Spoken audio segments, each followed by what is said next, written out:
არ ვიცი რა შედევებიან მე ყოველთვის ვარ იმის მომხრე თუ აშავებ პასუხი აგო ამ ბავშვმა განარა დააშევეს პროტესტი იყო აი ნახავთ ვიდეოებს ალბათ გაკეთებული აქვს ადვოკატს ექსპერტიზაზე აქვს შეტანილი საერთოდ არავინ არ ჩანს როცა ჩემი შვილი ისწრის მე ვხედავ რომ ისწრის რაღაცას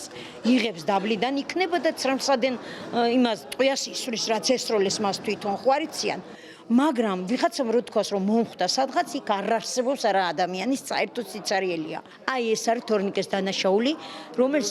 ეტევებიან ჯგუფურს არავის არ იცნობს საერთოდ რა მოხდა თორნიკემ პირველში ისროლა ვიღაცამ 4-ში ისროლა ვიღაცამ 31-ში ისროლა და თურმე იყო ჯგუფი საიდან იყო ჯგუფი დაკავებულთა მორიგის სასამართლო პროცესი 12 მარტს გაიმართება მოუწოდებდი რომ გამოუშვან ეს ბავშვები მე პირადად გამოუშვას ჩემი შვილი მე მოვკიდებ ორივე შვილს ხელს დავტოვებ საქართველოს უკვე